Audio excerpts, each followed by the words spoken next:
25 வருஷத்துக்கு முன்னோக்கி, என் வயது ஒத்தவங்களுக்கெல்லாம் தெரியும், கொஞ்சம் முன்னோக்கி பாருங்க. அன்னைக்கெல்லாம் கல்யாணமானா தனி படுக்கையறையினே கிடையாதுங்க. எனக்கெல்லாம் அப்படி கிடையவே கிடையாது. ஒரு திரை போடுவாங்க, அவ்வளவுதான். நைட்டில் பேச முடியாது, பகலில் பார்க்க முடியாது. ஒரு நாள் எங்கள் வீட்டில் அந்த கோஷ்டி பூரா பக்கத்து ஊருக்கு பொங்க வைக்க போயிடுச்சு. நான் மட்டும்தான் இருந்தேன். இவர் வந்தார், எல்லாரும் எங்கே போனாங்கன்னு கேட்டார். நான் சொன்னேன், பக்கத்தூருக்கு பொங்க வைக்க போயிருக்கிறாங்கன்னு. வீட்டில் என்ன இருக்குதுன்னு கேட்டார். ஓடி போய் பார்த்தா பழைய சோறு இருந்துச்சு. பழைய சோறு தாங்க இருக்குதுன்னு. சரி எடுத்து போட்டு கொண்டுட்டு வான்னாரு. போய் எடுத்து போட்டு 10 எருமை மாடு கறக்குது, கட்டி தயிரை எடுத்து ஊற்றி எடுத்துட்டு, அன்னைக்கெல்லாம் கொல்லப்புறம்னு ஒன்று இருந்துச்சு. இன்னைக்கு அந்த அடையாளங்கள் எல்லாம் காணாமல் போயிடுச்சு. இன்னைக்கு இருக்கிற தலைமுறைக்கு அந்த எச்சங்களே கிடையாது. அப்போ எடுத்துட்டு போய் நான் பிசைஞ்சு கொடுக்க, அவர் சாப்பிட, நான் கொடுக்க, அவர் சாப்பிட, போன கோஷ்டி திரும்பி வர, நான் எதுவுமே நடக்காத மாதிரி கொண்டு வந்து பாத்திரம் பண்டத்தை வச்சுட்டு அங்கே நிற்க, வந்த என் மாமியா நேராக வீட்டுக்குள்ளே போய் லபோ லபோ லபோன்னு கத்துச்சு. தெரியுண்டி, எனக்கு இப்படியெல்லாம் நடக்குன்னு தெரியுண்டி. ஆடு மாடுகளுக்கு ஆட்டி வச்சிருந்த பருத்தி கொட்டை புண்ணாக்க எந்த ஆடு மாடோ வந்து தின்னுட்டு போயிருக்குது, அது தெரியாமல் இருக்கிறையான்னு கேட்கோ. அப்புறம்தான் நான் பார்த்தேன்னா, பழைய சோறுன்னு எடுத்தனில்ல, அது ஆட்டி வச்ச பருத்தி கொட்டை ஊற வச்ச புண்ணாக்கு. அது அந்த புண்ணாக்குக்கும் தெரியல. குடுக்க சாப்பிட, குடுக்க சாப்பிட. எங்க மகிழ்ச்சி ஒன்று தாங்க இன்னைக்கு வாழ்க்கையில் இருந்தது. அந்த மகிழ்ச்சி இன்னைக்கு நம்மகிட்ட இருக்குதா? யோசிச்சு பாருங்க. எவ்வளவு ஒரு மகிழ்ச்சியாக நம்ம வாழ்ந்துருக்கிறோம். இன்னைக்கு அந்த வாழ்க்கை இல்லையே. ஏன்? என்ன காரணம்? எல்லாரும் நம்ம சகோதரர் சொன்ன மாதிரி ஒரு பரபரப்பான இதோட எதையோ நம்ம பிடிக்கிறதுக்கு நம்ம ஓடுன்னு ஓடிட்டு இருக்கிறோமே. வீட்டுக்குள்ளெல்லாம் உட்கார்ந்து பேசுறதுக்கு நமக்கு நேரம் இருக்குதா? யோசிச்சு பாருங்க. அன்னைக்கெல்லாம் எங்கள் பாட்டி ஒன்று சொல்லுவா, நல்ல கணவன் வரணும்னா எங்கள் அப்பத்தா கிளவி சொல்லிகிட்டே இருப்பா, வெள்ளிக்கிழமை துர்க்கையம்மன் கோயிலுக்கு போ, எலும்பச்சம்பழத்தை அறு, புழிஞ்சு நெய் போட்டு தீபம் போடு, நல்ல கணவன் வரும். யார்? எங்கள் அப்பத்தா கிளவி. அதோடு விடமாட்டா. வெள்ளிக்கிழமை விரட்டுவா. ஓடுறி போய் துர்க்கையம்மனுக்கு போடுறி விளக்கு. ஓடி ஓடி போய் எலும்புச்சம்பழத்தை அறுத்து நெய் தீபம் போட்டு ராகு காலத்தில் போட சொன்னா. ராகு காலத்திலேயே போட்டேன். ஒரு நாள் சொல்கிறாங்க, பொண்ணு பார்க்க வர்றேன்னு சொல்கிறாங்க. சொல்லும்போது மனசுக்குள்ள ஒரு பயம் இருந்தாலும் ஒரு ஆசை. அந்த ஆணழகன், அந்த பேரழகன், அந்த பௌர்ணமி நிலா எப்படி இருக்கு? ஏன்னா எல்லாருக்கும் ஒரு ஏக்கம் இருக்கும் இல்லை? கோபிநாத் சொன்ன மாதிரி எனக்கும் அந்த ஏக்கம். உடனே அந்த கூட்டமாக வர்றாங்க. பட்டாளமாக வந்ததில் எது மாப்பிள்ளைன்னு தெரியல. எங்கள் அப்பத்தா டப்பத்தா இதில் எது என் மாப்பிள்ளை? எங்கள் அப்பத்தா காமிச்சது. அங்கே வேற ஒன்று பப்பரக்கான்னு உட்கார்ந்து இருக்குது வேறு, அதுதான் உன் மாப்பிள்ளை. நிமிந்து பார்க்க முடியல. ஏன்? அச்ச மடம் நாணம் பயர்ப்பு. அப்படியே ஓரக்கண்ணால் பார்த்தா இதயத்துக்குள்ளே ஒரு இடி விழுகுது. அது பௌர்ணமி நிலாவாக இருக்குன்னு நினச்ச 13 அம்மாவாசையை வடிகட்டுனா ஒரு கலரு. ஐயோ அப்பத்தா, இந்த கருவாயனை நான் கட்ட மாட்டேன் அப்பத்தா. ஏன்னா 4 எழுத்து படிச்சிருக்கிறோம் இல்லை? கட்ட மாட்டேன் அப்பத்தா. ஏன் அப்பத்தா சொல்கிறா? உங்கள் அப்பா கௌரவமாக பொழைச்சிருக்கிறா. சபையில் அவனுக்குன்னு ஏதாச்சும் ஒரு தலைகுனிவை ஏற்படுத்தினீ ஆற்றி தலைய அவளே தலை பிடிச்சி ஆட்டி விட்டுட்டான். பொண்ணு சம்மதிச்சாச்சு. கல்யாணம் முடிஞ்சுதுங்க. அங்கே போனால் அதை விட பேரிடி காத்துட்ருக்குது. இன்னைக்கெல்லாம் தான் நம்ம சொத்துக்கு சொத்து, நிலத்துக்கு நிலம், வீட்டுக்கு வீடு தான் பார்க்குறோம். அன்னைக்கெல்லாம் பரம்பரைக்குன்னு ஒரு பேர் இருக்குது. அந்த பரம்பரையை வச்சு தான் பொண்ணு கொடுப்பாங்க. என் பரம்பரை என்ன பரம்பரை தெரியுமா? புளியடிச்சு பொழைச்ச பரம்பரை. நாங்கள் என்ன நினச்சோம், இதுக்கு துப்பாக்கி எடுத்துகிட்டு போய் காட்டில் வேட்டையாடி பொழைச்ச பரம்பரைன்னு நினச்சோம். இது அங்கே போனவருக்கு தான் தெரிஞ்சுது, இதுக்கு அங்கெல்லாம் போய் வேட்டையாடல.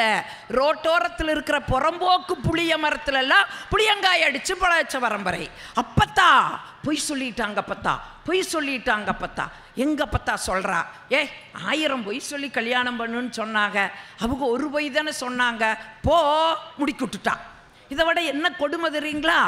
தூங்கும்போது 1.5 HP மோட்ரு ஓடுற சத்தம், கொரட்டை சத்தம், தூக்கமே வராது. ஐயோ அந்த வீட்டுக்கு போக மாட்டேன்னு அப்பத்தா, கொரட்டை போடுறாரு அப்பத்தா.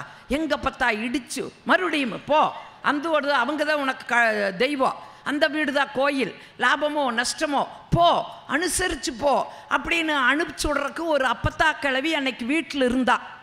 இன்னைக்கு வீட்டில் அப்பத்தா கிழவி இருக்கிறாளா? ஒன்று ஞாபகம் வச்சுக்குங்க, வீட்டில் ஒரு பாட்டி இருக்கிறான்னு சொன்னால் ஒரு மருத்துவமனையே அந்த வீட்டில் இருக்குதுன்னு அர்த்தங்க. ஒரு அதே மாதிரி ஒரு இப்போ தாத்தா வீட்டில் இருந்தாருன்னா ஒரு பல்கலைக்கழகம் அந்த வீட்டில் இருக்குதுன்னு அர்த்தங்க. இன்னைக்கு எத்தனைய நம்ம இழந்துட்டுருக்கிற யோசிச்சு பாருங்க. இன்னைக்கு வாழ்க்கை எப்படி மாறி போயிருக்குது. ஒன்றும் இல்லை, 6 மாதத்துக்கு முன்னே என் மாப்பிள்ளை எனக்கு ஒரு மெசேஜ் அடிக்கிறாரு, அத்தை உங்கள் ப்ராடக்ட் ஒழுங்காகவே வேலை செய்வதில்லை. யாரு? என் மகா.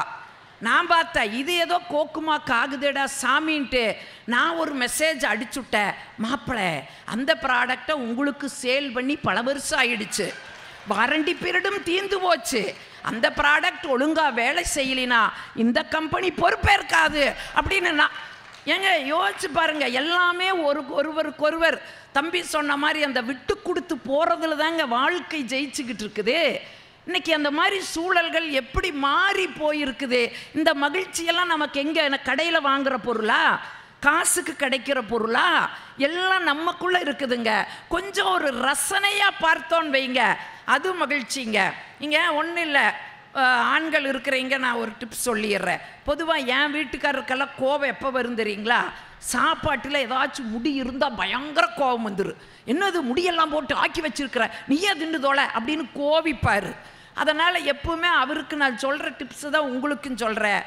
ஒரு சமயம் ஏன்னா நாங்கள் வெள்ளிக்கிழமை ஆயில் பாத் எடுத்து எங்கேயோ தப்பி தவறி ஒன்று வந்து விழுந்துடுச்சுன்னா கோவிக்காதீங்க சகோதரர்களே, அப்படியே அதை கையில் எடுங்க. அந்த முடியை கையில் வச்சுட்டு அன்பு மனைவியை அருகில் கூப்பிடுங்க, வாம்மா வாம்மா, இந்த முடி இலையில் இருந்தாலும் அழகு, உன் தலையில் இருந்தாலும் அழகு அப்படின்னு ஒரு கவிதையை வாசிங்க சார். அடுத்த நாள் இருந்து அந்த அம்மா இலக்கணம் சுத்தமாக செய்யுமா இல்லையான்னு பாருங்க. அதை விட்டுட்டு என்ன இளவு முடியெல்லாம் போட்டு ஆக்கி இருக்கிறீங்கன்னா அந்த அம்மா சொல்லு, ஏங்க தினம் நீங்கள் தாங்க கேட்டுகிட்டே இருக்கிறீங்க லைஃப்பில் ஒரு சேஞ்ச் வேணும், ஒரு லைஃப்பில் சேஞ்ச் வேணும்னு, ஒரு சேஞ்சுக்கு தான் இதை போட்டு ஆக்குனேன்னு பதில் வரும். அதை நாம் எப்படி அணுகிறோமோ அந்த அணுகிற விதங்களில் தாங்க நமக்கு இந்த மாதிரி திரும்பி வரும். ஒன்று ஞாபகம் வச்சுக்குங்க, நாம் எதை கொடுக்குறோமோ அதுதாங்க நம்மளுக்கு திரும்பி வரும். அதைத்தான் அவர் ரொம்ப அழகாக சொன்னார், எதை நம்ம கொடுக்குறோமோ அதுதான் நமக்கு திரும்பி வரும். இந்த சந்தேகம் யாருக்கு வந்ததுன்னா, அக்பர் பீர்பால் கதை நீங்கள் கேட்டிருப்பீங்க நிறையா. ஒரு நாள் அக்பர் பீர்பால் கிட்ட கேட்குறாரு, என்ன பீர்பால், என்னமோ எதை கொடுக்குறோமோ அது உடனே திருப்பி கிடைக்குன்னு சொல்கிறாங்க, உண்மையானு? ஆமாங்க அரசேன்னாரு. உண்மையா? கரெக்டாக சொல்லுங்க, எதை கொடுக்குறோமோ அதுதான் திருப்பி கிடைக்குமான்னு? கிடைக்குங்க அரசே, அதுதான் கிடைக்கும். பேச பேசவே என்ன பண்ணிட்டாரு அக்பர், பீர்பால் கன்னத்தில் பலார்னு ஒரு அறை விட்டுட்டாரு. சொல்லுங்க பீர்பால், எதை கொடுத்தமோ அது திருப்பி கிடைக்குன்னு சொன்னீங்களே, இப்போ கிடைக்குமா? எனக்கு அடிச்சிருவீங்களா, அடிச்சுட்டு போயிடுவீங்களா அப்படின்னு கேட்குறாரு. பீர்பால் புத்திசாலி இல்லையா, சிரிச்சுட்டு வெளியில் வர்றாரு. வாயிற்காவலம் வெளியே நின்னார். அவங்கன்னத்தில் பலார்னு பீர்பால் ஒன்று விட்டார். இது இன்னைக்கு அரசர் தொடங்கி வச்ச விளையாட்டு. யாரை முதல் பார்க்குறோமோ அவங்கள ஒரு அறை விடணும்னு சொல்லி யார் அரசர் தொடங்கி இருக்கிறாரு. நீ யாரை பார்க்குறையோ அவங்கள ஒரு அறை விடுனாரு. இப்படியே அன்னைக்கு முழுக்க போயிட்டே இருந்தது. அக்பர் அத்தனை அரசு அலுவலக பணியும் முடிச்சுட்டு அந்த புறத்துக்கு வந்தார். அப்படி வரும் பொழுது அரசியார் மகாராணியார் ஓடி வந்து அக்பர் கணத்தில் பலார்னு ஒன்று விட்டார். கதிகலங்கி நின்னார். என்னம்மான்னு கேட்டார். அப்போ மகாராணி சொன்னாங்க, இன்னைக்கு யாரோ நம்ம அரண்மனையில் இந்த விளையாட்டை தொடங்கி வச்சிருக்கிறாங்களாமாங்க. இப்போதாங்க தலைமை வேலைக்காரி வந்து என் கன்னத்தில் ஒரு அறை விட்டுட்டு போனா, உங்களை பார்த்த உங்கள் கன்னத்தில் ஒரு அறை விட்டுட்டேன்னா. அப்போ எதை நம்ம கொடுக்குறோமோ அதுதாங்க நமக்கு திரும்பி வரும். அப்போ அதை நம்ம எப்படி சாமர்த்தியமாக அதை சமாளிக்கிறது அப்படிங்கிற இந்த சிந்தனை இருந்ததுன்னா வெற்றிங்க. நான் வந்து ஒரு நிகழ்வுக்கு பெரும்பாலும் என் கணவர் கூட வரமாட்டார். ஏன் வரமாட்டாருன்னா, ஒரே ஒரு நிகழ்வுக்கு தான் அவரை தப்பி தவறி கூப்பிட்டு வந்தேன். இந்த அமைப்பாளர்களெல்லாம் பார்த்துட்டு என்ன பண்ணாங்க, ஐயா அக்கா மாமனை கூப்பிட்டு வந்திருக்குதுன்னு கொண்டு வந்து முன்னாடி உட்கார வச்சுட்டாங்க. சரி நம்ம மனுஷன் வந்திருக்கிறாரு, 4 நல்ல செய்திகளை பேசி அவர் அப்படியே உள்ளம் கவரணும்னு நான் திருக்குறளெல்லாம் எடுத்து பேசுகிறேன். பெண்ணின் பெருந்தக்க யாவுல கற்பனும் திண்மை உண்டாக பெறின் சொல்லிட்டு கம்முன்னு இருக்க வேண்டியதானே. அதுக்கு விளக்கம் வேற கொடுக்குற. ஏன்னா 7:30 எனக்கு நாக்கில் வந்து நிற்கிது. அதுக்கு விளக்கம் கொடுக்கிற. வாழ்ந்தால் எப்படி வாழ வேண்டும் தெரியுமா? வள்ளுவன் வாசுகி போல வாழணும். எப்படி வாழ்ந்தார்கள் தெரியுமா? ஒரு நாள் வாசுகி கிணற்றிலே தண்ணி இறைச்சிட்டு இருந்தாங்க. வெளியில் போன வள்ளுவர் உள்ள வந்து வாசுகின்னு குரல் கொடுத்தாரு. இந்த அம்மா சேந்தர கைத்தையும் குடத்தையும் விட்டுட்டு ஓடி வந்து என்னங்க அப்படின்னு கேட்டாங்க. என்னம்மா செய்யறேன்னு கேட்டாரு. தண்ணி இறைச்சிட்டு இருக்கிறங்கன்னு சொல்லுச்சு. குடிக்க கொஞ்சம் தண்ணி குடுமான்னு கேட்டாரு. தண்ணியை மோந்து கொடுத்துட்டு திரும்பி வந்து பார்த்தா எந்த இடத்துல குடத்தையும் கைத்தையும் விட்டுட்டு போனாங்களோ அதே இடத்துல அப்படியே நின்றது. வாழ்ந்தால் இப்படி கற்புடையவர்களா வாழணும்னு பேசிட்டேன். எங்காலும் முன்னாடி உட்காந்துட்டு ஹார்ட் டிஸ்கில் பதிவு பண்ணுற மாதிரி பண்ணியிருக்கிறாரு. எனக்கு அது தெரியாது. ஏன்னா எங்கள் வீட்டில் கிணறு இருக்குது, எங்கள் வீட்டில் கயிறு கொடை எல்லாம் இருக்குது.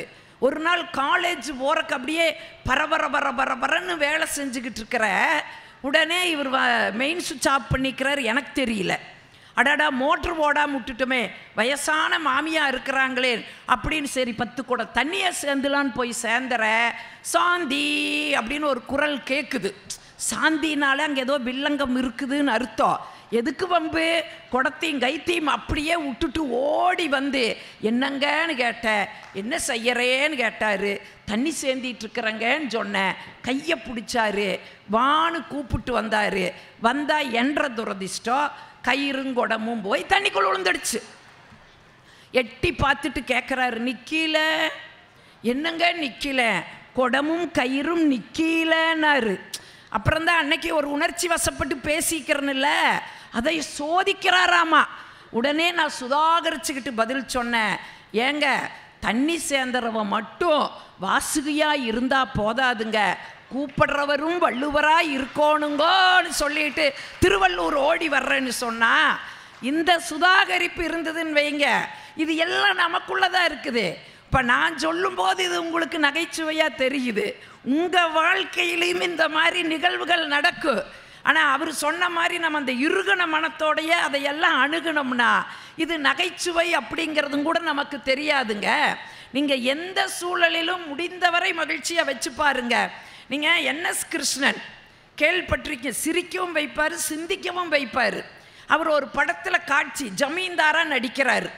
சும்மா அப்படியே ஜமீன்தார் உடையெல்லாம் போட்டுட்டு அப்படியே உட்கார்ந்துருக்கிறார். அவருடைய மனைவி மதுரம், உண்மையான மனைவியும் மதுரம்தான். உடனே மதுரம் அப்படின்னு கூப்பிடுறாரு.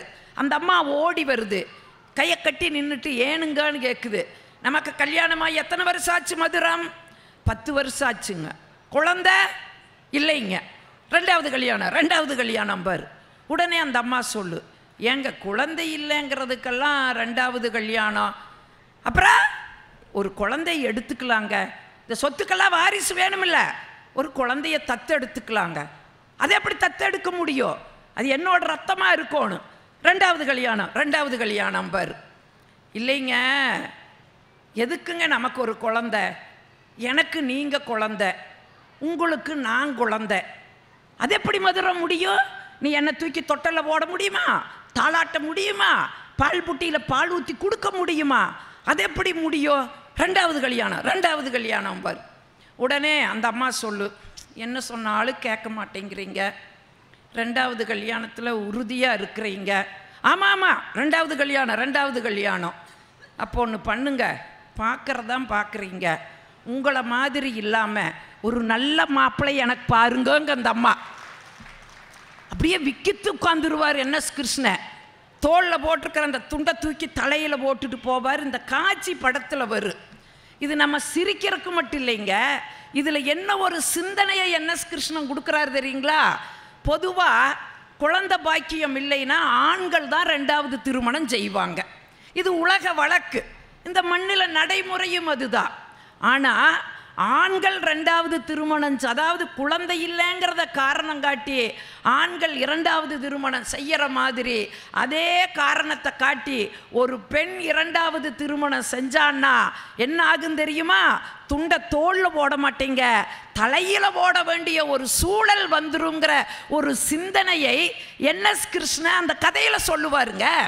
இதை நம்ம கொஞ்சம் ஆழமாக நுட்பமாக பார்த்தோம்னா தான் என்னோட தெரியும். அப்போ எந்த சூழலிலுமே நம்ம முடிந்தவரை மகிழ்ச்சியாக இருக்க. நீங்கள் எம்ஆர் ராதா விடங்களாங்க, எம்ஆர் ராதாவை பார்க்குறக்கே நமக்கு கொஞ்சம் கொடூரமாக தான் தெரியும். அவர் பேசுகிறது எல்லாமே நமக்கு கொஞ்சம் பயமாக தான் தெரியும். அவர் நமக்கு எல்லாமே தெரியும். எம்ஜிஆரை சுட்டுட்டாரு, தன்னையும் சுட்டுட்டாரு. 2 பேத்தையும் கொண்டு ஒரே ஆஸ்பத்திரியில் தான் படுக்க வச்சுருந்தாங்க. ஒரு நண்பர் ஒருத்தர் எம்ஜிஆரை பார்க்குறக்கு வந்தார். தப்பி தவறி எம்ஆர் ராதா ரூம்புக்குள்ளே வந்துட்டார். அண்ணே மன்னிச்சிருங்கண்ணே, ஆனால் அவர் கோபம் வந்துருமே. அண்ணே மன்னிச்சிருங்கண்ணே, ராமச்சந்திரனை பார்க்க வந்தனே, தவறி உங்ககிட்ட வந்திருக்கேன். சரி வந்ததே வந்தையலடன்ற கேள்விக்கு பதில் சொல்லி போட நில்றான் நிற்க வச்சுட்டாரு. அவன் பயந்துட்டு நிற்கிறா. என்னங்கண்ணன், ஏண்டா இந்த துப்பாக்கியை வச்சு தான் ராமச்சந்திரனையும் சுட்டேன், என்னையும் சுட்டேன், அவனும் ஜாகலை, நானும் ஜாகலை. இந்த துப்பாக்கியை வச்சுட்டாடா நம்ம சீனாக்காரன் கூட போய் சண்டை போட போகிறோன்னு கேட்டார். இங்கே யோசிச்சு பாருங்க, எத்தனை பெரிய ஒரு ஆழமான செய்தி. அவர் இருக்கிற சூழல் என்ன, அந்த நேரத்துலையும் கூட அவருக்கு அந்த நகைச்சுவைக்கு பஞ்சம் இல்லைன்னு சொன்னா இது அத்தனையும் நம்ம கிட்ட இருக்குங்க. உலகத்தையும் இந்த வாழ்க்கையும் கட்டுப்படுத்த வேண்டும் என்று முயற்சி செய்கிற மனிதர்கள் எல்லோரும் சேர்ந்திருப்பதில் பிரிந்து விடுகிறார்கள். ஏன்னா நான் நினைச்ச டேர்ம்ஸுக்கு கீழே இல்லை. ஏன் அவள் இப்படி நல்லா இருந்தீங்களே, ஓப்படியாளோட நல்ல நட்பு இருந்துச்சு, ஒரே குடும்பமாக ஒன்று மண்ணா இருந்தீங்களே, நாத்தனார்லாம் வரப்போக இருந்தாங்களே, என்னாச்சு அப்படின்னா, இல்லை அவங்க முன்ன மாதிரி இல்லை. முன்ன எப்படி இருந்தாங்க, நான் நினச்ச மாதிரி அவங்க இருந்தாங்க, இப்போ அவங்க நினச்ச மாதிரி அவங்க இருக்காங்க. நீங்கள் நினச்ச மாதிரி நீங்கள் இருக்கிறதுக்கு உங்களுக்கு உரிமை இருக்குன்னா, அவங்க நினச்ச மாதிரி அவங்க இருக்கிறதுக்கு அவங்க உரிமை இல்லையா? இந்த உலகம் ஒன்றும் உங்கோட்டு இல்லை, எங்கோட்டும் தான். சரி தானே? சில பேர் பார்த்தீங்கன்னா ஹைவேல போகிறப்ப, நீங்கள் கவனிச்சிருக்கீங்களா, ஹைவேல போகிறப்ப கூலாக குறுக்க நின்று மறப்பாங்க. சில ஏரியாலாம் பார்த்துருக்கீங்களா இல்லையா? ஏன் அப்படின்னா, இது எங்கள் ஊரில் நீ வார, நான் எப்போ வேணாலும் போவேன். ஏன்டா அப்போ போனுங்கன்னு போட்டு வாங்கடா, எங்கள் ஏரியா, நாங்கள் வரப்போகிறோம், நீங்கள் வந்துக்கிட்டு கால் வண்டியெல்லாம் நிறுத்துக்குன்னு சொல்லலாமா இல்லையா? அப்போ எல்லாவற்றுக்கும் காரணம் தேடக்கூடாது. தாத்தாவும் பாட்டியும் சேர்ந்து வாழ்கிறாங்க. ஒரு 60 ஆண்டு கால தாம்பத்தியம். ஒரு 7-8 பிள்ளைங்களை பெற்று 15-20 பேர பிள்ளைங்க. தாத்தா ஒரு 85 வயசில் செத்து போகிறாரு. நல்ல சாவு. 85 வயதில் எல்லாம் வெளிநாடுகள்லாம் பேர பிள்ளைகள்லாம் இருக்குது, எல்லாம் வர்றாங்க. இருந்து 3 நாள் பெருஞ்சாவு கொண்டாடி அவரை கொண்டு போய் அடக்கம் பண்ணிட்டு வந்துட்டு வீடெல்லாம் கழுவி விட்ட பிறகு இயல்பாக என்ன நடக்கும், அந்த பாட்டியை சுற்றி பேத்திமார்கள் பேரன்கள் எல்லாம் சுற்றி உட்காந்து தாத்தா அப்படின்னு கதை கேட்க ஆசைப்படுவார்கள். பாட்டிக்கு அதை சொல்ல பெருமையாக 16 பேரம்பேத்தி, 7 பிள்ளைங்க எல்லாம் பண்ணி 2 கொள்ளு பிள்ளையெல்லாம் வேற இருக்குது. தாத்தா பற்றி பாட்டி சொல்லுவாங்க, நல்ல மனுஷன், ரொம்ப தங்கமானவர், எனக்கு ஒன்றுனா தாங்கிக்க மாட்டார், நாங்கள் அப்படி இருப்போம், அவருக்கு ஒன்றுனா நான் செய்வேன், எனக்கு ஒன்றா அவர் செய்வார், எங்கள் ஆளுகள்லாம் அவர் நல்லா பார்த்துக்கிட்டாரு. அதே மாதிரி என் மாமனார் மாமியாரெலாம் அது பல பொய் சொல்லும் பாட்டி இருந்தாலும் சொல்லும். கடைசியில் ஒரு வார்த்தை சொல்லும், என்ன ஒன்று, அந்த மனுஷனை புரிஞ்சிக்கவே முடியாதுங்க. புரிஞ்சிக்கவே முடியாதனால தான் 60 வருஷம் சக்ஸஸ்ஃபுல் லைஃபு. புரிஞ்சுட்டு இருந்தால் 3ஆவது வருஷம் புட்டுக்கிட்டு போயிருக்கும். நீங்கள் எதுவும் போட்டிலாம் நடத்தலை, அவரை சரியாக புரிந்து கொள்வது எப்படி? அதனால தான் சண்டை வருது. கணவன் மனைவிக்குள்ளே எங்கேருந்து சண்டை வருது? தேவையில்லாமல் இந்த ஏன் கேள்வி கேட்குறதுல தான். அவர் நீங்கள் அவரை நல்லா புரிஞ்சு வச்சுருக்கீங்க. அவருக்கு எதுக்கு கோபம் வரும் புரிஞ்சு வச்சுருக்கீங்க, எதற்கு ஆத்திரம் வரும் புரிஞ்சு வச்சுருக்கீங்க, எதற்கெல்லாம் அவர் சோர்ந்து போவார் புரிந்து வைத்திருக்கிறீர்கள், எதையெல்லாம் அவர் தாங்கிக் கொள்ள மாட்டார் புரிந்து வைத்திருக்கிறீர்கள், யாரையெல்லாம் அவருக்கு பிடிக்கும் யாரையெல்லாம் பிடிக்காது, அவர் தங்கச்சியை பிடிக்காது ஏன் தங்கச்சியை பிடிக்கும், இப்படி பல விஷயங்கள் நீங்கள் புரிந்து வைத்திருக்கக்கூடும். ஆனால் ஒரு நாள் உங்கள் புரிதலுக்கு மாறாக அவர் நடந்து கொள்வார். உங்கள் புரிதலுக்கு மாறாக நடந்து கொள்வார். வழக்கமாக அவருக்கு இட்லியும் மலாப்படியும் பிடிக்கும். பெரிய சண்டையெல்லாம் வரணும், ரீசன்லாம் வராது. மனிதர்கள் பெரிய அளவுக்கு பிளவுபடுவதற்கு பெரிய சண்டைகள் காரணமே கிடையாது, சின்ன சண்டைகள் தான் காரணம். அதனால தான் சொல்கிறேன், சின்னது எல்லாத்தையும் தட்டி விட்டுறேன். இதெல்லாம் ஒரு மேட்ரு இல்லை, அதெல்லாம் அதை அப்படியே விட்டுணும்பாங்கல்ல. அந்த மாதிரி சரி தொலையுது, உப்பு கூட இருக்குன்னு சொன்னார், நாளைக்கு கரெக்ட் பண்ணிங்க, ஏன் ஒரு நாள் உப்பா சாப்பிட்டா மோசம் போச்சா போங்கன்னு சின்னதாக ஒரு சண்டையை போட்டு முடிச்சு விட்டுறணும்.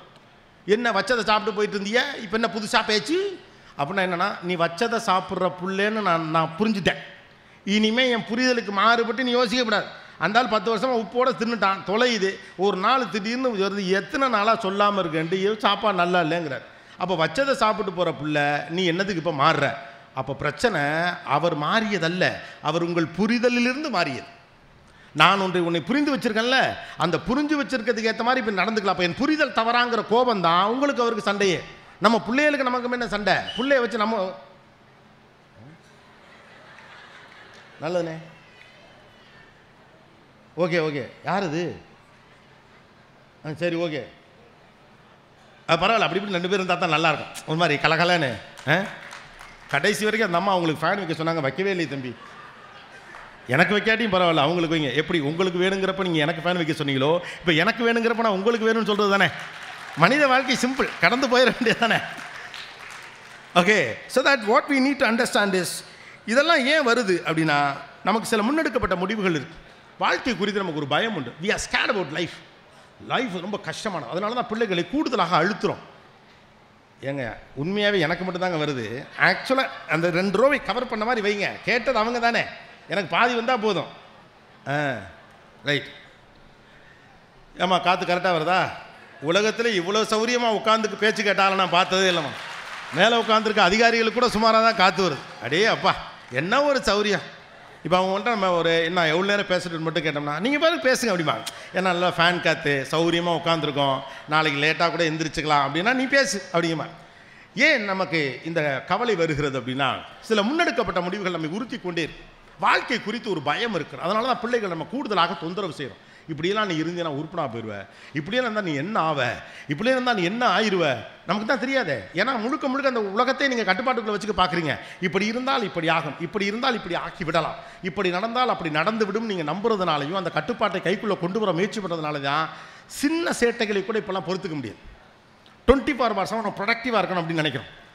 செத்த நேரம் ஒரு அரை மணி நேரம் விளையாடுவோம் அப்படின்னா விளையாடுறது. என்னுடைய நிகழ்ச்சியில் ஒரு முறை என்ன எங்கள் அம்மா ரொம்ப அடிக்கிறாங்கன்னு ஒரு பையன் சொன்னாப்புல. ஆமாங்க இப்போ கூடுதலாக அடித்து போட்டுட்டேன் அப்படின்னாங்க. அவன் படிக்கவே மாட்டேங்க, நான் கஷ்டப்பட்டு சொல்லிக் கொடுக்குறோம்ல அப்படின்னு அந்த அம்மா சொன்னப்போ அவனுடைய டைம் டேபிள் அவன் சொல்கிறான், அவனுக்கு உற்சாகப்படுறதுக்கு கூட நேரம் கொடுக்கல. அவங்க சார் நான் ஸ்கூல்லேருந்து வரேன் சார், வந்து நான் ஷூவை கலட்டினோன்னே படின்னு சொல்கிறாங்க, எனக்கு ஒரு 1/2 hour டைம் கொடுக்கலாங்க. இல்லை சார் படிக்கணும்லங்க. அப்போ அந்த 1/2 hour கூட டைம் கொடுக்காம அவன் படித்து அவன் என்ன பண்ண போகிறான்? அவன் படித்தவனுக்கு எல்லாம் கிடைச்சாலும் அது 1/2 hour டைம் கொடுக்காத அம்மா மேலே இருக்க ஆத்திரம் போகிறதே கிடையாது. அப்புறம் அவன் வெறுப்போடே படித்து வந்தவன் சந்தோஷமாக சமூகத்துக்கு சேவையெல்லாம் செய்ய மாட்டான், தூக்கி போட்டு மிதிப்பான். நம்மகிட்ட தான் அதிகாரம் கிடச்சிருச்சு எனக்கு இருக்கவனால வெள்ளுன்னு விழுப்பான். பார்த்துருக்கீங்களா இல்லையா? ஏன்னா அவங்களுக்குலாம் சந்தோஷமாக படித்து வரல. அப்போ ஒன்றை சந்தோஷமாக செய்வதில் நமக்கு பயம் இருக்குது. வாழ்க்கை குறித்து இருக்கக்கூடிய பயம் சில முன்னெடுப்பான நடவடிக்கைகளை நம்ம மீது திணித்து இருக்கிறது. அதுதான் ரொம்ப கேள்வி கேட்க வைக்குது. அதில் மொதல் விஷயம், வாழ்க்கை எப்போதும் மகிழ்ச்சியாக இருக்காது. இது ஒரு முக்கியமான விஷயம். குறிப்பாக கொஞ்சம் அந்த மிட் ஏஜில் இருக்கக்கூடிய அம்மாக்களுக்கு இந்த பயம் கூடுதலாக இருக்குது. இப்போ அப்பாக்களுக்கு அந்த பயம் ரொம்ப அதிகமாகிடுச்சு. அதுக்கான reason social reasons. Uncertainties order of the டேங்கிறான். நிச்சயமற்ற தன்மையை வாழ்வினுடைய அடிப்படை என்று மாறி இருக்குது. நல்லா ஒரு கவர்மெண்ட் உத்தியோகத்தில் சேர்ந்துட்டோம்னா கடைசி வரைக்கும் நம்ம பாட்டுக்கு இருக்கலாம். கவர்மெண்ட் உத்தியோகம் முடிஞ்சோன்னா நம்ம பிள்ளைக்கு வேலையை கொடுத்துருவாங்க, நம்ம பாட்டுக்கு நம்ம பொழப்பு பார்த்துட்டு போகலாம். ப்ரைவேட் நிறுவனங்களில் கூட படித்து முடிச்சுட்டிங்கன்னா உங்களுக்கு வேலை கிடச்சுன்னா அடுத்து வாரிசுக்கு ஒரு வேலைன்னு கொடுப்பாங்க, ஸ்டைஃபண்ட் கொடுப்பாங்க, அப்புறமா பென்ஷன் கொடுப்பாங்க. இப்போல்லாம் பூரா பல்பையும் பிடுங்கி விட்டாங்க. முன்னாலாம் சொல்லுவாங்க மீடியாவில் தான் நிச்சயமற்றது வேலைன்னு. இப்போல்லாம் எனக்கு பார்க்குறப்ப மீடியா கூட ஓரளவு தேவையில்ல போல் இருக்குது. மற்ற வேலையெல்லாம் அங்கெல்லாம் சொல்லிட்டு தான் தூக்குவாங்க. இங்கெல்லாம் மறுநாள் காலையில் கார்டு ஒர்க் பண்ணலைன்னா தான் தெரியுது நம்ம வேலையில் இல்லைன்னு. ஒரு கம்பெனியில் ஒரு ரியல் டைம் எக்ஸ்பீரியன்ஸ் எவ்வளோ உண்மைன்னு தெரில, ஜோக்குக்காக சொன்னாங்களா என்னன்னு தெரில. ஒரு ஆள் ஒருத்தரை வேலையை விட்டு தூக்குறான். அந்த ஆள் யாருன்னு கேட்டால் வேலையை விட்டு தூக்குவதற்கு அதிகாரம் பெற்றிருக்கக்கூடிய ஒரு அதிகாரி. அவர் ஒருத்தர் வேலையை விட்டு தூக்குறார். தூக்கிட்டு அவரும் போயிடுறார். மறுநாள் காலையில் வரையில் வேலையை விட்டு தூக்குன அதிகாரி இருக்கார்ல, அவருடைய கார்டு ஒர்க் பண்ணலை. என்னடா ஒர்க் பண்ணலைன்னா உள்ளேருந்து அவருக்கு மேலே இருக்க அதிகாரி சொல்கிறான், நேற்று நைட்டு உன்ட்ட சொல்லாமலே உன் வேலையை தூக்கிட்டோங்கிறான். அப்போ இங்கே எவன் வேலையை தூக்குவானே தெரியல. இப்போ அன்சர்டனிட்டிஸ் ஆர்டர் ஆஃப் த டேங்கிறப்ப வாழ்க்கை குறித்த பெரும் பயம் நமக்கு இருக்கிறது. வாழ்க்கை என்பது ஆசீர்வதிக்கப்பட்டது. Life is blessing, it's not a curse. முதல்ல நீங்கள் நம்பணும். லைஃபை சுமக்கக்கூடாது, லைஃபை கொண்டாடணும். Life is something for to celebrate. அது கொண்டாடுவதற்கான ஒன்று என்று உங்களுக்கு வருகிற போது இந்த தேவையற்ற பயங்கள் கட்டுப்பாட்டுக்குள்ளதை வைத்திருக்க வேண்டும் என்று இருப்பதில்லை. கொண்டாட்டம்ங்கிறதே கட்டுப்பாடற்றது தானே. கணக்கு மீறி கட்டுப்பாடற்றதுங்கிறத நான் சொல்லவில்லை. கண்டிஷன் சப்ளை, நீங்கள் எப்படி வேணாலும் இருக்கலாம் கோபி நான் சொன்னான்னு சொல்லப்படாது. விஷயம் என்னன்னா, கொண்டாட்டம் என்பது சற்று அன்லீஷ் பண்ணுறது தானே. ஒரு கல்யாண வீடு இப்போல்லாம் நம்ம சந்தோஷமாக கொஞ்சம் மகிழ்ச்சியாக கொண்டாடுறாங்க. கல்யாணத்துலேயே டான்ஸ் ஆடுறாங்க. இல்லை கல்யாணம் முடிச்சுட்டு சொந்தக்கார தாயபில் மட்டும் மண்டபத்தை அடைச்சிக்கிட்டு அவங்களுக்கு மட்டும் உரிமைப்பட்டவங்களாம் சேர்ந்து கொஞ்சம் இது பண்ணுறாங்க. அப்போ பிள்ளைகள்லாம் என்ன பண்ணுறாங்க, அம்மாக்களை இழுத்துந்து வா டான்ஸ் ஆடுங்கிறாங்க, இல்லை பாடுங்கிறாங்க. அப்பா வந்து முரட்டால் அப்பாட்ட பேசவே பயப்படுறாள் வாங்கினா அவர் கூட வேட்டி எப்படி பிடிச்சிக்கிட்டு 2 ஸ்டெப்பு இப்படி ஆட்டுறார். கொண்டாட்டம் என்பது என்ன, எப்போதும் இருப்பது வந்து சற்று அன்லீஷ் பண்ணுறது தான். அந்த தடைகளை மனத்தடை உடைப்பது தான் இல்லையா? அப்போ வாழ்க்கைங்கிறது கொண்டாட்டமானது தான். அதை இறுக்கி பிடிச்சிக்கிட்டு இப்படியே 24/7 நீங்கள் வாழ்ந்த மாதிரியே வாழ்க்கை அப்படின்னு வாழணுங்கிற அவசியம் இல்லை. ரெண்டாவது, இந்த சீனியர்ஸ்க்கெலாம் கொஞ்சம் காண்டு வேறு. என்னென்னா, நாமெல்லாம் சந்தோஷமாக இல்லை, இவங்கெல்லாம் சந்தோஷமாக இருக்காங்களேன்னு வைத்தறிச்சு. பொம்பளை பிள்ளைகளுக்கெல்லாம் பார்த்தீங்கன்னா இந்த வண்டியெல்லாம் அம்மாக்கள் தான் சண்டை போட்டு வாங்கி கொடுக்குறது. ஆனால் இந்த வண்டியை வச்சுக்கிட்டு எப்படி பண்ணுறா இவன், இந்த வண்டியை வச்சுக்கிட்டு எப்படி பண்ணுறா இவன், நான் ஓட்டலை என் பிள்ளையாவது ஓட்டட்டுன்னு உள்ளுக்குள்ளே ஆசை இருந்தாலும் ஜன்னல் வழியாக பார்க்குறப்ப சந்தோஷமாக இருக்குது. ஆனால் அதுக்கெல்லாம் நிம்மதியாக கலக்கலன்னு சிரிக்கிற பக்கத்தில் தாங்கலை. ஏன்னா வாழ்க்கைனா சோகமாக இருக்கணும். எவனாவது ஒருத்தன் நமக்கு ஆறுதல் சொல்லிக்கிட்டே இருக்கணும். எவனாவது ஒருத்தன் நம்ம கஷ்டத்துக்காக தோல் கொடுத்துக்கிட்டே இருக்கணும். ஒன்றை மாதிரி முடியுமா மாப்பிள்ளைங்கணும். அல்லது நாம் உதவுறதுக்காக எவனாவது கஷ்டமாக இருக்கணும். நாம் நம்மளை பற்றி உயர்வாக நினைக்கிறதுக்கு நம்ம பண்ணுற கற்பனையெல்லாம் யோசிச்சு பாருங்களேன். யாராவது கஷ்டப்பட்டுக்கிட்டு இருப்பாங்க, அவங்கள போய் நம்மளே உதவும். ஒருத்தன் கஷ்டப்பட்டு அவன் கஷ்டப்பட்டு உங்களுக்கு கவலை இல்லை, அவனுக்கு நீங்கள் உதவி நீங்கள் நிம்மதியாக இருக்கணும். வாழ்க்கைங்கிறது சிரமம் நமக்கு பயிற்றுவிக்கப்பட்டு கிடையாது. வாழ்க்கை என்பது அற்புதமான, life is blessing, it's not a curse. வாழ்க்கைங்கிறது blessing, every other day is a blessing. அதை நம்புங்க. நிறைய பேருக்கு இது கிடைக்கல. நிறைய பேர் வயிற்றுக்குள்ளே செத்து போயிட்டான்ல, சில பேர் பிறந்தவனே செத்து போயிட்டான்ல, சில பேர் 3 வயசில் செத்து போயிட்டான், சில பேர் 5 வயசில் செத்து போயிட்டான். சண்டப்ப செத்துருப்பான் ஒருத்தன், அதே நேரம் ஒருத்தன் பிறந்திருப்பான். நான் முதல்ல சொன்னதான், இழப்பு ஒரு விதையை தருகிறது. ஒருத்தன் சாவறான், ஒருத்தன் பிறக்கிறான். இதையே இவ்வளோ வழியாக பார்க்கணும். அப்போ முக்கியமான விஷயம் என்ன அப்படின்னா, வாழ்க்கை என்பது மகிழ்ச்சியாக இருக்காது. நம்மால் தினந்தோறும் மகிழ்ச்சியாக இருக்க முடியாது. அதனால என்ன பண்ணுறோம், ரொம்ப சிரிக்கிற பிள்ளைகள்லாம் அடக்கிறோம். ஒன்றும் இல்லை, ஒரு காலேஜ் படிக்கிற பிள்ளைங்க, ஒரு 4 பசங்க 4 பிள்ளைங்க, பொம்பளை பிள்ளைங்க 4 பேர், பசங்க 4 பேர் ஒரு காஃபி ஷாப்பில் உட்காந்து ஒரு காஃபி வாங்கிட்டு என்னவோ ஒரு மொக்க ஜோக்கை சொல்லி சிரிக்கிறாங்கன்னா, இங்கேருந்து போய் பைக்கை நிறுத்திவிட்டு ஒரு 2 பேர் போகிறாங்கன்னு வச்சுக்கோங்களேன், 35+. முன்னாலும் 50 வயசு பண்ண வேண்டிய ஆளுங்களாம் இப்போ 40 வயசில் அங்கிள் ஆயிடுறீங்க. பூரா பேர் 40 இயர்ஸில் அங்கிள் ஆகி பழைய ஆளுங்க மாதிரி நாகேஸ்வரா பார்க்கில் வாக்கிங் போயிட்டு, இந்த காலத்து பிள்ளைங்களே சரியில்லை. ஆமாம், நீங்களாம் ரொம்ப ஓஹோன்னு இருந்தீங்க. நீங்கள் கிழிச்ச கிளி எங்களுக்கு தெரியாது. உங்கள் 10th ஸ்டாண்டர்ட் சர்டிஃபிகேட் எடுத்து வெளியில் வச்சா தெரிஞ்சு போயிடும் உங்கள் வண்டவாளம் என்னன்னு. நானாவது ஓப்பனாக சொல்லிட்டேன், 400 கூட எடுக்கலேன்னு. நீங்கள்லாம் வீட்டில் பிள்ளைகள்கிட்ட என்னென்ன புழுகி வச்சுருக்கீங்கிற ரகசியம்லாம் யாருக்கும் தெரியாது. அப்போவே ஸ்டேட் ஃபஸ்ட்டா, எந்த ஸ்டேட் அதெல்லாம் கேட்காது, ஸ்டேட் ஃபஸ்ட் அந்த மாதிரி. ஸோ சீக்கிரமே ரொம்ப வயசாகிடும். ஏன்னா மனசு இளமையாக இல்லை. உங்கள் எனர்ஜி எவ்வளவு இருக்கோ, உங்கள் மனசை நீங்கள் எவ்வளோ எனர்ஜெட்டிக்காக வச்சுக்கிறீங்களோ அவ்வளோக்குள்ள வாழ்க்கை அற்புதமாக இருக்கும். மைண்டை எனர்ஜெட்டிக்காக வச்சுக்கிறதுக்கு நம்ம எந்த பெரிய முயற்சியும் எடுக்கிறதே கிடையாது.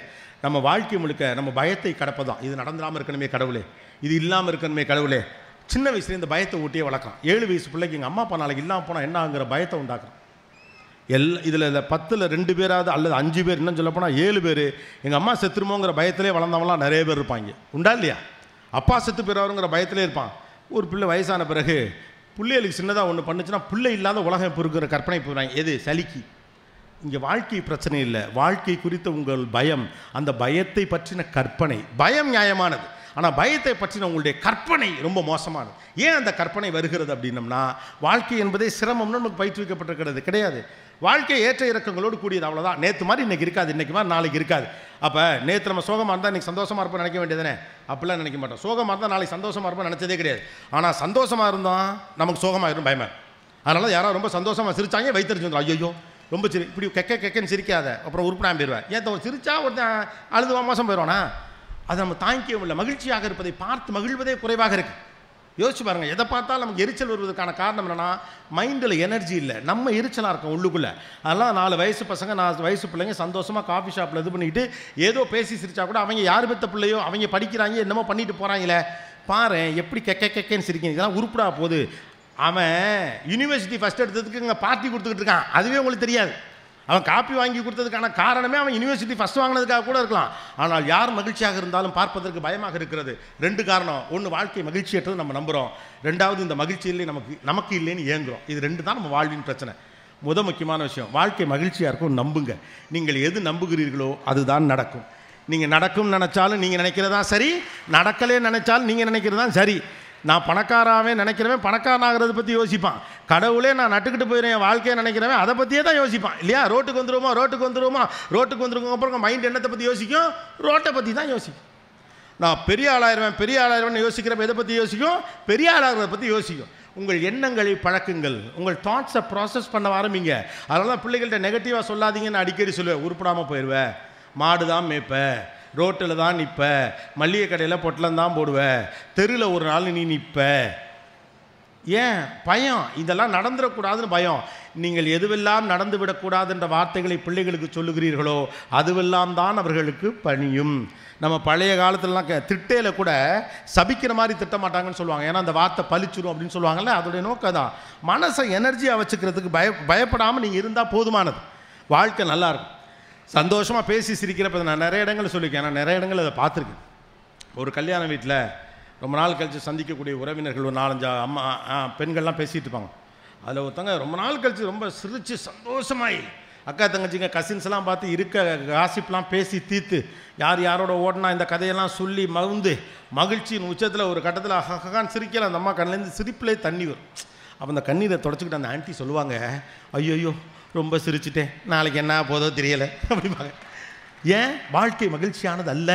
மகிழ்ச்சியாக இருந்தால் கஷ்டமாக இருக்கும். அதுக்காக என்ன பண்ணோம், லைட்டாகவே இருப்போம். ரொம்ப மகிழ்ச்சியாக இருந்தால் கூட வேண்டாம், சிரிச்சு வச்சிட வேண்டாம். நல்ல காமெடி வந்தால் கூட பல்ல கடிச்சிட்டு பேசாமல் சிரிப்போம். வாழ்க்கை ரொம்ப சிம்பிள். சிரிப்பு வந்தால் சிரிங்க, அழுக வந்தால் அழுங்க, ஓட தோணுனா ஓடுங்க, பேசணும்னு தோணா பேசுங்க, மன்னிப்பு கேட்க தோணா மன்னிப்பு கேளுங்க. உன்னை மிஸ் பண்ணணும்னு ஆசை இருந்துச்சா மிஸ் பண்ணுறேன்னு சொல்லுங்கள். அவங்க சொல்லணும்னு எதிர்பார்க்காதீங்க. அழகாக இருந்தால் அழகாக இருக்காங்கன்னு சொல்லுங்கள். 30 வருஷத்துக்கு முன்னால் நீங்கள் மீசையில் கருப்பாக இருந்த மாதிரி இப்போ டை அடித்த பிறகு அழகாக இருக்குன்னு புருஷன்ட்ட கூச்சப்படாமல் சொல்லுங்கள். கல்யாணத்தன்னைக்கு கட்டின புடவை நீ கட்டுறப்பெல்லாம் எனக்கு கல்யாண நாள் ஞாபகம் வருதுன்னு மைண்டில் வந்தால் சொல்லுங்கள். ஒரு நாள் சாவுங்க, அவ்வளோதான். இதான் லைஃப்.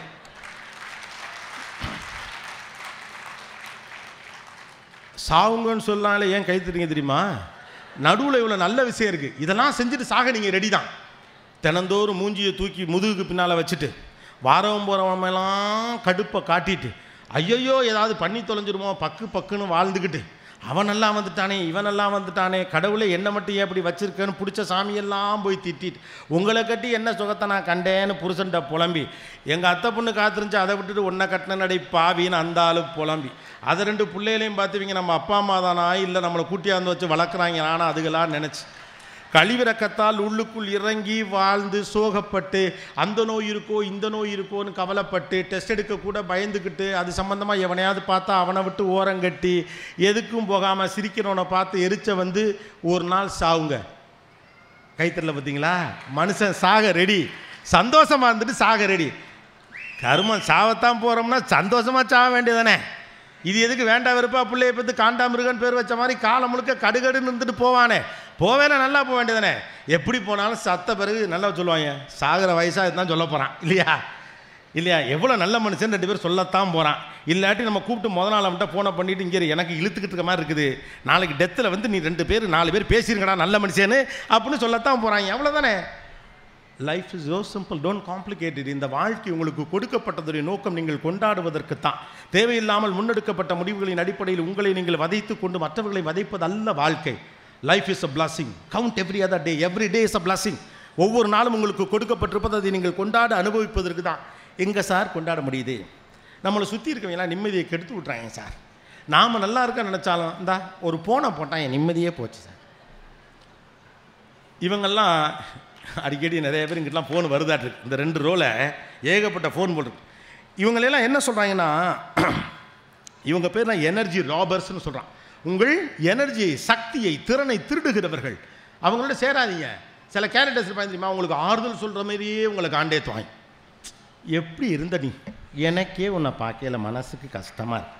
நாம் அன்னைக்கு தான் காலையில் இருந்துச்சு புதுசாக ஷூவெல்லாம் வாங்கி வாக்கிங் போயிட்டு ஃப்ரெஷ் ஏரை நான் பீஸ் பண்ணிக்க பாசிட்டிவாக திங்க் பண்ணோம். நேற்று நைட்டு கோபிநாத் பேசுனது நான் வீடியோவில் கேட்டேன். இனிமேல் ஓஹோன்னு வரணும் அப்படிங்கிற வாக்கிங் போயிடலாம். 6:30 மணிக்கே போன போட்டுருவான்.